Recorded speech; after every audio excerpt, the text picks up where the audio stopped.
Sharron Angle, I want to just dive right into this. Harry Reid recently basically called everyone a liar who said that they had their insurance canceled or Obamacare stuff.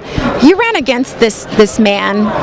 What do you think of this? Is this just normal? Well, he's personally responsible for Obamacare.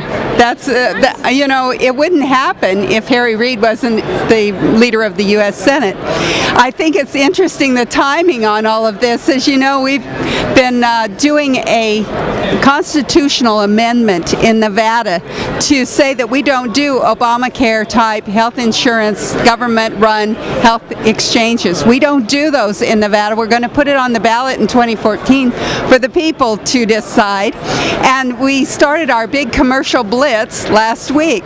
At the same time, we have another initiative that's going after voter ID, truly to impact, I believe, the mysterious election of Harry Reid in 2010. And we were sued by the ACLU and the Democrat Party. At the same time, we had someone here in D.C. speaking, we thought off the record, about how we might be able to get in touch with the Koch brothers to do a little help with our fundraising. 3 days later, Harry Reid comes out and says that Obamacare victims are liars and actors, and he also said that the Koch brothers were un-American. I didn't realize that we could shake him up so hard that we could get a reaction in 3 days just from what we're doing in Nevada. But what it tells you is that when the grassroots begins to foment and say, we've had enough, we do not like what's going on with our country as far as our choices when it comes to our health care and what insurance we choose to have. We don't like it when you get involved with our children in education, and we certainly don't like it when you change the direction of this nation through elections. We want to know that our vote does really count, and so when we start getting involved in those kinds of issues, we get a little bit of reaction from our elected officials, which is what should happen. Exactly. Sharron, only 20% of women who identify themselves as evangelical vote, even in a general election. What's your message to those women? How important is not just their vote, but their activism in this next election? I think we have to go right back to our founding fathers. Remember, there was a huge revival in the nation just before the Revolutionary War.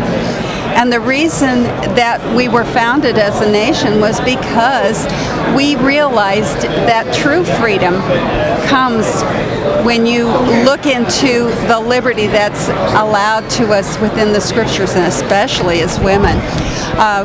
We know that the truth makes us free. So, if we are people of the truth, that we say we are, we should be most involved where truth really counts, and that's in our government. So, there is no way for us as true truth seekers to be uninvolved in government. When people say to me, politics is really dirty, of course it is. Yes. And the reason it's dirty is because we who know the truth and have said we have a moral code that we live by, have said, wait a second, I don't want to get involved in that. So, if you don't like what's going on, you have to be involved. I have a question for you, Sharron. Since Obama was reelected, it seems like this presidency is turning into an imperial presidency with all of the executive orders and all of the overriding and avoiding following the law, the rule of law. Yet Congress, especially the House of Representatives, there's no pushback from them. They're not saying anything about everything that he's doing, or very few voices are being heard. Why do you think that is, and don't you think that's dangerous to set a precedent where this president can get away with anything? It's not only a dangerous precedent, but it's dangerous to us as a nation. I think the reason that it's happening and that Congress has done nothing is because they have no courage. Yeah. We need people with courage to stand up and bring the action. We have opportunities here to hold this man accountable, and articles of impeachment, it's the way that we should be going. I don't know why they haven't said that, and if they they wouldn't we get the answers that we need on Obamacare, on Benghazi, on Fast and Furious, IRS. on NSA, Yes. on IRS, on the executive order and how it's being used. We want to get to the bottom of this. Why is it only Darrell Issa and his committee that are allowed to hear all of the issues and what's going on, and he's only doing one at a time? We should just bring the articles of impeachment and get it all out. Now they say that might weaken the country. Really? I have to just ask the question, after what we've seen this past week with the Crimea, how much weaker do we have to get? You know, do they think we can get? We really need to bring this president to accounting for what he's been doing, because all over the world we are seen as weak because of his activity. That's right. That's right. We gotta- Very true. Right Angle, tell us about your book and tell us what you're doing right now. One thing that you're doing, which I think is awesome, you're trying to organize, you're encouraging people to carpool to elections, which is what Harry Reid did, right? Just, you're holding up mirrors to him. You've learned some important lessons. Well, you know, they say you learn more from your losses than you do from your victories. You know, you win, you go, oh, that was great. Yeah. But when you lose, you say, why did that happen? And of course, when you ask those questions, you come up with some interesting answers. This book, Right Angle, One Woman's Journey to Reclaim the Constitution, I wrote in 2009. It wasn't published till 2011, and the reason was because while I was running in 2010, my people on my team said, we don't want to defend your book. But it's interesting. The things in the book, it's not autobiographical, it's not a memoir.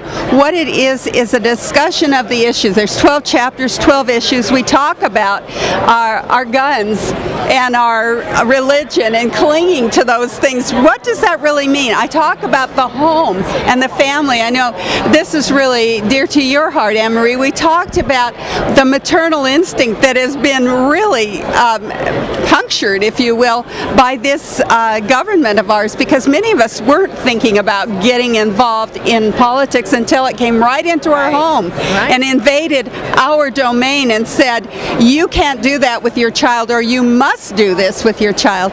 And so that's what the book really covers, is those issues. And sadly to say, it is still as relevant right now as it was in 2011 when I published it. And the reason is because the man who said we will have hope and change has not allowed any change to happen. We have stagnated as a nation. We still do not have the economy stable enough to where people feel confident to invest. We still have high unemployment. There are still the same problems going on. Nothing's been fixed, and in fact, this healthcare thing has just been exacerbated. There's no fix here. We have more people who have no insurance than we did before they started to fix it. So those are the kinds of things that I discuss in the book. As I said, it's still relevant. I hope that it offers hope. I'm trying to do something very optimistic here in this book and say there are answers, there are solutions, and we the people can do this. That's why if you have initiative petition in your state, you should be getting these things on the ballot. You should be letting your legislators know at the federal and the state legislature how you feel on the issues, and that if you can turn out in numbers of 60% or more to defeat Obamacare in your state or put voter ID in your constitution, what you're telling them is, if you are not on board with my issue, we can vote 60% to take you to another place as far as a career. That's very true. Sharron Angle. What's the name of your radio? You're a radio star now too. What's the name of your radio show? I wouldn't say, well, maybe I don't know. We're on Conservative Commandos radio show. Conservative Commandos radio show. We broadcast from downtown Philadelphia, right in the heart of the place that had 59 precincts where no one voted for Romney. This is unbelievable. It was a miracle. It was a miracle for Obama, but I think what it was is a wake-up call to us to say we need to go right into the heartland of the uninformed voters. Certainly someone, if they were informed, would have voted for Romney in those 59 precincts. So that's what conservatives Conservative Commandos radio show is doing. We're informing in Philadelphia. We're also nationwide across on the internet, and people can go and listen to us. We broadcast 5 days a week, 3 to 5 East Coast time. Great. Sharron Angle. fantastic. She's changing the world.